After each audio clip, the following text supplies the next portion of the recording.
Hello, good morning students. आज हम लोग देख रहे हैं ग्राफिकल रिप्रेजेंटेशन ऑफ मोशन। ठीक है, मोशन लेसन के अंदर हमें कुछ ग्राफ्स भी देखने हैं। ग्राफ्स का यूज हम किस लिए करते हैं उसको थोड़ा समझ लेते हैं।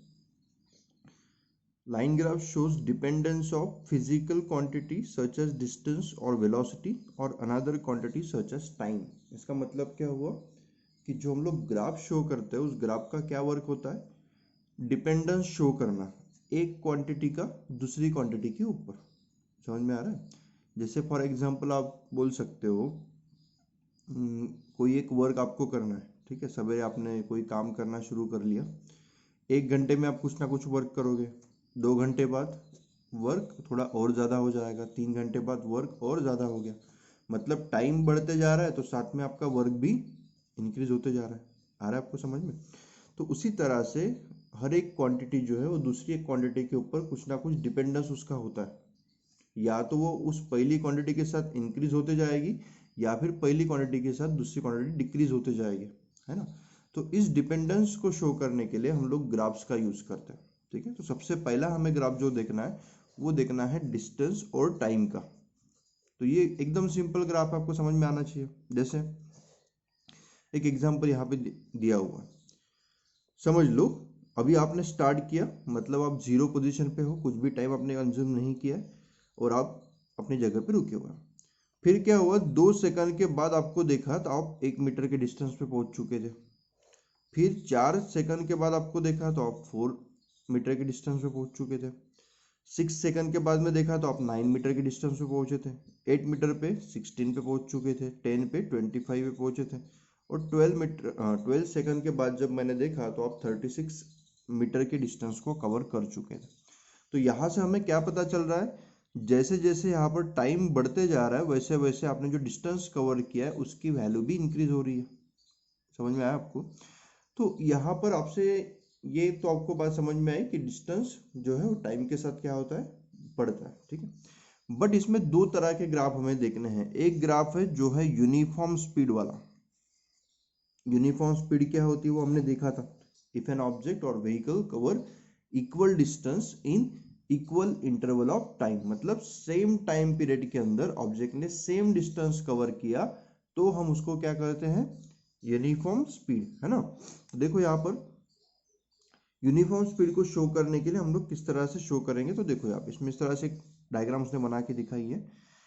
यहाँ पर मैं एक्स एक्सिस, इसको हम लोग क्या बोलते हैं, एक्स एक्सिस, इसको हम बोलते हैं वाई एक्सिस।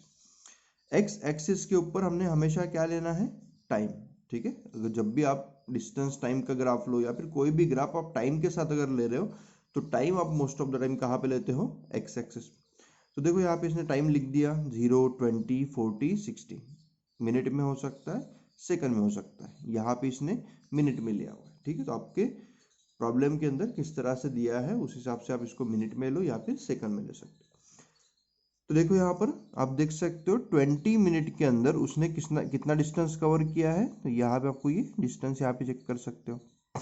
तो इस टाइम के ऊपर उसने 10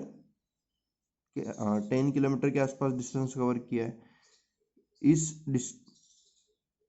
टाइम पे इतना डिस्टेंस कवर किया है, इस टाइम के ऊपर इतना डिस्टेंस कवर किया है ना, इस तरह से। तो ये आपका रहेगा टाइम और आप वाई एक्सिस के ऊपर लोगे डिस्टेंस। डिस्टेंस मीटर में भी हो सकता है, किलोमीटर में भी हो सकता है। यहाँ पे हमने किस में लिया है, किलोमीटर में। तो एक बात, जब आपने ये पूरा डायग्राम बना लिया तो आपको एक बात आपको समझ में आएगी कि जो यूनिफॉर्म स्पीड वाला आपका ग्राफ होता है वो इस तरह से फॉर्म होगा, एक स्ट्रेट लाइन दिख रहा है आपको। जैसे जैसे टाइम बढ़ते जा रहा था वैसे वैसे सेम प्रोपोर्शन में डिस्टेंस भी बढ़ते जा रहा है। मतलब मैं क्या बोल सकता हूँ, डिस्टेंस जिसको हम एस से शो करते हैं is directly proportional to time, बोल सकते हैं हम लोग। मतलब जैसे जैसे टाइम बढ़ते जा रहा है वैसे वैसे डिस्टेंस की वैल्यू भी यहाँ पे बढ़ते जाएगी। Distance is directly proportional to time. किसके केस में, जब आपकी व्हीकल जो है वो यूनिफॉर्म स्पीड से ट्रैवल कर रही है तब। ठीक है ना, क्योंकि अगर आप स्पीड को वैरी करोगे तो ये आपको स्ट्रेट पाथ नहीं मिल पाएगा फिर, है ना। स्पीड अगर वैरी हो जाएगी तो ये स्ट्रेट पाथ में नहीं जाएगा, फिर उसका पाथ जो है वो थोड़ा सा चेंज होता है। उसके लिए भी एक अलग से ग्राफ हम देखेंगे सामने। ठीक है, उसके बाद में यहाँ पे देखिए कि इंपॉर्टेंट बात, the portion OB of the graph shows that the distance is increasing at a uniform rate. तो ये आपको समझ में आ ही रहा है, O से B तक का जो ग्राफ हमें दिखा रहा है वो एकदम स्ट्रेट पाथ है, मतलब जैसे डिस्टेंस टाइम बढ़ रहा है वैसे सेम क्वांटिटी में क्या हो रहा है, डिस्टेंस भी इंक्रीज होते जा रहा है। तो जब भी आपको एक स्ट्रेट पाथ मिले डिस्टेंस टाइम ग्राफ का, तो वो किसका ग्राफ होता है, यूनिफॉर्म स्पीड का। तो आपको एग्जाम में क्वेश्चन पूछा जाता है कि यूनिफॉर्म स्पीड का ग्राफ कैसे होगा, तो आप क्या बोलोगे, it is a straight path. आप बोल सकते हो या फिर स्ट्रेट लाइन के फॉर्म में वो ग्राफ आपका फॉर्म होगा, ठीक है ना। तो ये हो गया आपका आंसर उसके लिए। अगर आपसे कोई पूछ ले कि जो यहाँ पे स्पीड है, ठीक है ना, तो स्पीड ऑफ ऑब्जेक्ट को आप कैसे फाइंड आउट कर सकते हो, तो स्पीड ऑफ ऑब्जेक्ट को फाइंड आउट करने के लिए हमें क्या करना पड़ेगा, स्पीड के लिए हमारा फॉर्मूला क्या होता है, डिस्टेंस, है ना, अपॉन टाइम। हमने पढ़ा था स्पीड का फॉर्मूला क्या होता है, total distance travel upon total time taken. तो इसको कैसे फाइंड आउट करोगे, देखो डिस्टेंस कहाँ पे लिखा है हमने, यहाँ पे समझ लो उसने हमें ए और बी के बीच का पूछा होगा। तो मैं क्या करूंगा, ए पॉइंट से एक्स एक्सिस को पैरेलल ऐसे लाइन बनानी है, बी पॉइंट से भी एक्स एक्सिस को पैरेलल लाइन बनानी है। तो ये आपको डिस्टेंस मिलेगा। समझ लो ये मेरा 40 है, यहाँ पे उतना परफेक्टली ये डायग्राम बना नहीं है, और ये है मेरा 30। तो 40 में से 30 को मैं यहाँ पे माइनस कर दूंगा, ये हो जाएगा मेरा टोटल डिस्टेंस। समझ में आया ना, क्योंकि यहाँ से यहाँ तक जाते समय उतना इतना ही डिस्टेंस कवर किया है, वो डिस्टेंस मैं यहाँ पे लिख दूंगा। टाइम कौन सा लिखना है, टाइम लेते समय मुझे वाई एक्सिस को पैरेलल लेना होगा, बी से और ए से। बी वाला जो पॉइंट है वो है मेरा T2, और B1 वाला पॉइंट कौन सा है मेरा T1। तो T2 माइनस T1 से मैं क्या करूंगा, टाइम को निकाल लूंगा। आए समझ में। तो डिस्टेंस बाय टाइम के फॉर्मूले से आप स्पीड की वैल्यू को यहाँ पर फाइंड आउट कर सकते हो, ठीक है। तो आई होप आपको ये समझ में आ चुका है। इसके बाद में जो मैं ग्राफ आपको समझाने वाला हूँ, ये कौन सा ग्राफ है, ये है नॉन यूनिफॉर्म स्पीड का, ठीक है। कौन सी स्पीड, नॉन यूनिफॉर्म स्पीड, मतलब जिसके अंदर ऑब्जेक्ट जो है वो सेम इंटरवल ऑफ टाइम में, टाइम इंटरवल आपको सेम ही लेना है, सिर्फ चेंज क्या होगा, distance travel by the object. समझ में आ रहा है। जैसे यहाँ पे आपको लिख के दिया हुआ, देखो 0 में 0 था, 2 पे 1 है, तो यहाँ पे देखो 2 सेकंड के अंदर इसने कितना डिस्टेंस कवर किया है, सिर्फ 1 मीटर का। समझ में आ रहा है। 2 से 4 के बीच में फिर से वही 2 सेकंड का ही डिस्टेंस है, बट इस बार इसने 3 मीटर का डिस्टेंस कवर कर दिया। कैसे निकाला मैंने, 4 - 1 3। यहाँ पर फिर से 6 में से 4 गए, 2 सेकंड, मतलब 2 सेकंड में इस बार उसने और भी ज़्यादा डिस्टेंस कवर किया। कितना किया, 9 में से 4 गए 5 मीटर। देखो डिस्टेंस क्या हो रहा है, बढ़ते जा रहा है, गाड़ी की स्पीड बढ़ रही है। 6 से 8, 2 सेकंड के अंदर ही इस बार उसने और भी ज़्यादा डिस्टेंस कवर किया। 16 में से 9 गए, कितने बचेंगे, ये 7, है ना। तो इस तरह से आप बोल सकते हो कि इस केस में यूनिफॉर्म स्पीड नहीं है।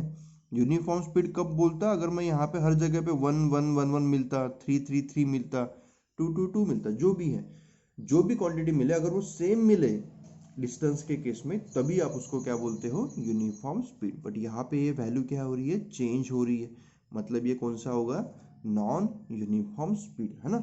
तो नॉन यूनिफॉर्म स्पीड का आप ग्राफ जो हमने यहाँ पे क्वांटिटी ली थी उस क्वांटिटी के हिसाब से इस तरह से कुछ बन रहा है ना।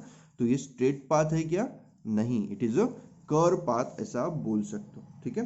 तो आई होप आपको ये टॉपिक भी समझ में आ चुका है। तो यूनिफॉर्म स्पीड के लिए हमें क्या मिलेगा, straight path, distance upon time का, और नॉन यूनिफॉर्म के लिए क्या मिलेगा, curve path, distance upon time के लिए। और ये वैरी भी हो सकता है, क्योंकि यहाँ पे हमने जो वैल्यूज ली उस वैल्यू के हिसाब से ये ग्राफ बना।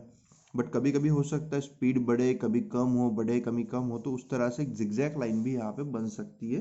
तो कोई दिक्कत उसमें नहीं होनी चाहिए, ठीक है। तो ये मेरा पहला ग्राफ था डिस्टेंस और टाइम का। अभी नेक्स्ट ग्राफ जो मुझे समझना है वो है वेलोसिटी टाइम का ग्राफ, ठीक है। वेलोसिटी का टाइम के साथ में हमें ग्राफ लेना है, ठीक है। तो इसमें भी दो तरह के हम ग्राफ लेंगे, एक होगा आपका यूनिफॉर्म मोशन के लिए और एक होगा नॉन यूनिफॉर्म मोशन के लिए।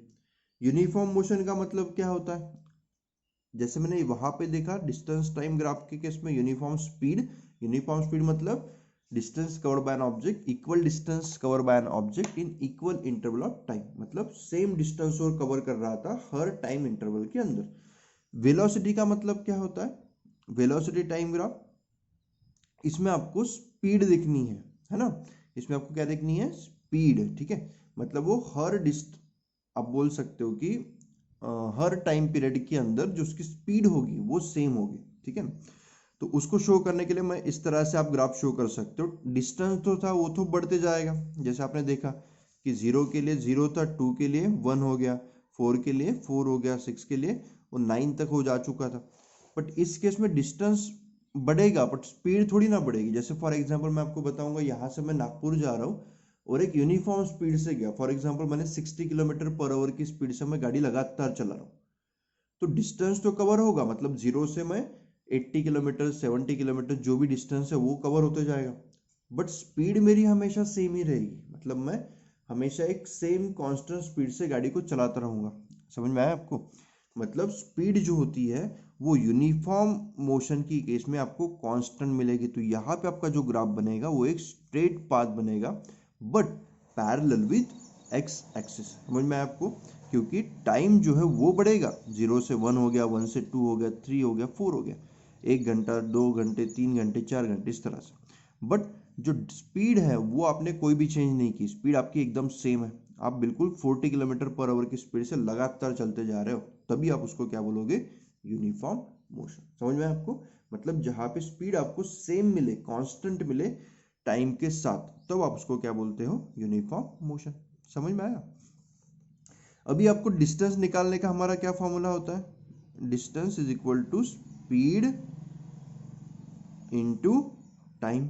सही है ना? हमें फॉर्मूला पता है, डिस्टेंस इक्वल टू क्या होता है, स्पीड इनटू टाइम। तो यहां से अगर मुझे डिस्टेंस कितना कवर किया ये पूछा जाए, कभी कभी क्या होता है हमें इस तरह से ग्राफ दे दिया जाता है क्वेश्चन के अंदर, है ना।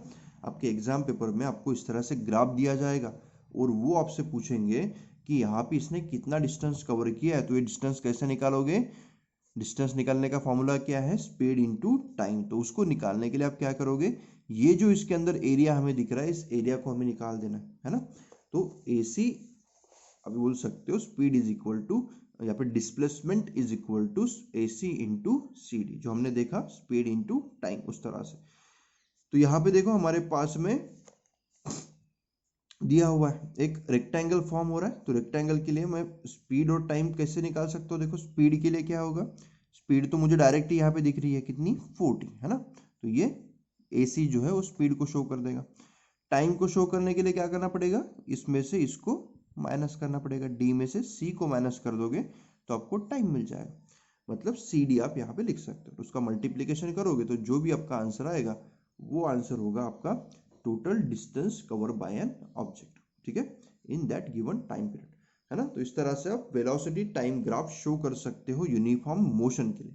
अगर यही ग्राफ नॉन यूनिफॉर्म मोशन के लिए होता तो ये जो स्पीड है वो सेम होती क्या, ये स्पीड ऐसे कम ज़्यादा होते रहती, है ना। तो उस केस में हमारा जो ग्राफ बनेगा वो कुछ इस तरह से बनेगा। तो वो ग्राफ आपको यहाँ पे शो नहीं किया है, बट वो ग्राफ आप कैसे भी बना सकते हो, है ना। जैसे ये मैंने यहाँ पे ले लिया टाइम और यहाँ पे मैंने ले लिया वेलोसिटी, ठीक है। तो ये जो ग्राफ है समझ लो, पहले स्पीड उसने बढ़ाई, बाद में स्पीड कम की, बढ़ाई कम की, इस तरह से आप कोई भी एक ग्राफ शो कर सकते हो। ये एक स्ट्रेट पाथ नहीं होगा। समझ में आया आपको? एक जिगजैग लाइन आप बोल सकते हो, कर्व पाथ भी बोल सकते हो। अगर वो लगातार स्पीड बढ़ाते जा रहा है तो इस तरह से कर्व पाथ भी उसमें फॉर्म हो सकता है।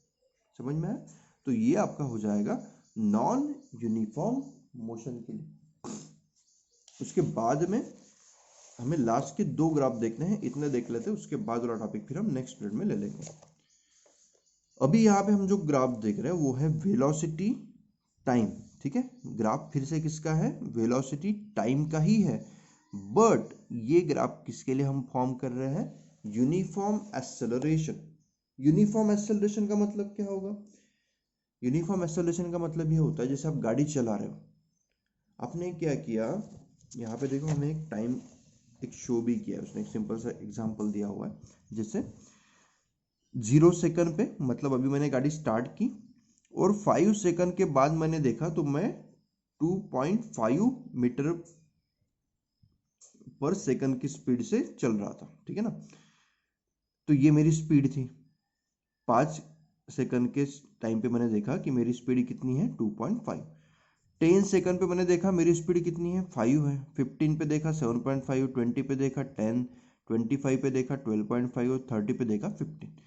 अभी मैं देखो यहाँ पे स्पीड को बढ़ाते जा रहा हूँ, दिख रहा है आपको, स्पीड में इंक्रीज कर रहा हूँ, बट स्पीड इंक्रीज कितने से कर रहा हूँ, तो यहाँ पे मैंने 2.5 से किया, यहाँ पे भी 2.5 से, अरे वाह, यहाँ पे भी 2.5 से, यहाँ पे भी 2.5, है ना। मतलब मैं स्पीड को बढ़ा रहा हूँ बट एक यूनिफॉर्म वे में, है ना। तो स्पीड को बढ़ाना मतलब ही क्या होता है, एक्सेलरेट करना। समझ में आता है आपको, जैसे हम गाड़ी चलाते तो गाड़ी को एक्सेलरेट करेंगे मतलब स्पीड को बढ़ाएंगे। तो यहाँ पे भी मैं वही कर रहा हूँ, एक्सेलरेट कर रहा हूँ, स्पीड को बढ़ा रहा हूँ, बट एक सेम क्वांटिटी से बढ़ा रहा हूँ। समझ में आया आपको। तो जब भी आप स्पीड को एक सेम क्वांटिटी से इंक्रीज करो तब आप उसको क्या बोलते हो, यूनिफॉर्म एक्सेलरेशन। समझ में आया। तो ये कंसेप्ट ऑलरेडी हम समझ चुके हैं जब मैंने थियोरेटिकल पार्ट इसमें समझाया था तब।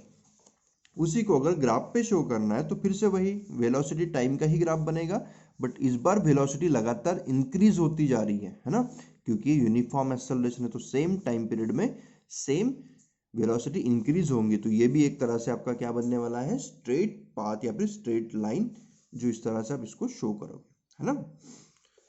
इसमें भी डिस्टेंस ट्रैवल अगर आपको निकालना है तो आपको क्या निकालना पड़ेगा, ये जो यहाँ पे पार्ट बन रहा है, ये पूरा पार्ट, इस पार्ट का आपको एरिया निकालना होगा, और वही एरिया आपका क्या होगा, total distance covered by an vehicle. समझ में आया। तो distance covered by an vehicle निकालने के लिए आप इस पार्ट का एरिया निकाल सकते हो। एग्जाम में आपको बहुत बार इस तरह से क्वेश्चन पूछे जाते हैं। ग्राफ आपको दिया जाएगा और आपसे पूछेगा कि इसने कितना डिस्टेंस कवर किया, तो हमें कुछ नहीं करना है, इस पार्ट का एरिया निकालना है। एरिया कैसे निकालोगे, ये तो मेरा एक स्क्वायर दिख रहा है मुझे, और ये मेरा एक ट्रायंगल है। स्क्वायर का एरिया क्या होता है, साइड मल्टीप्लाई बाय साइड। तो ये एक साइड निकाल दो, उसी को उससे मल्टीप्लाई कर दो, और ये तो है half into base into height. तो बेस हमें पता ही होता है, 20 में से 10 गए 10 बचेगा। और हाइट कैसे निकालोगे, इस पॉइंट में से इस पॉइंट को माइनस करो, है ना। तो इस तरह से आप सिंपली इसका एरिया फाइंड आउट कर सकते हैं। ये था यूनिफॉर्म एक्सेलरेशन के लिए। नॉन यूनिफॉर्म एक्सेलरेशन होगा तो कुछ भी हो सकता है, स्पीड डिक्रीज हो सकती है, कम ज़्यादा भी हो सकती है। जब आप ट्रैफिक में गाड़ी चला रहे हो तो कभी स्पीड आप बढ़ाओगे, कभी कम करोगे, है ना। तो उस केस में आपको ये जिगजैग लाइन भी देखने को मिलती है ना। तो आपको ये भी टॉपिक समझ में आ चुका होगा। तो इस तरह से हमने यहाँ पे कुछ इंपॉर्टेंट टॉपिक्स को कवर किया है। अगर कुछ डाउट जा रहा है तो आप मुझसे पूछ सकते हो, है ना। और अगर फिर से आपको कुछ समझ में नहीं आ रहा है तो इस वीडियो को आप रिपीट देखो, और फिर भी अगर क्वेश्चन आपको आपके मन में वैसे ही रहता है, आप समझ नहीं पा रहे हो, तो आप उससे डायरेक्टली कांटेक्ट कर सकते हैं, ठीक है। इसके बाद में इसी टॉपिक के ऊपर बेस्ड आपको कुछ क्वेश्चंस यहाँ पे दिए हुए हैं, सिर्फ 4 क्वेश्चन दिए हुए। तो आज के लिए आपका होमवर्क ये होगा, ये आपके 4 क्वेश्चंस आपको इंटरनल वाले आपके रजिस्टर के अंदर लिख के रखना है। और इन क्वेश्चंस में भी कुछ समझ में नहीं आए तो वो भी आप मुझसे पूछ सकते हो, ठीक है ना। तो आज के लिए इतना काफ़ी है, बाकी हम नेक्स्ट पीरियड में देख लेंगे। Thank you.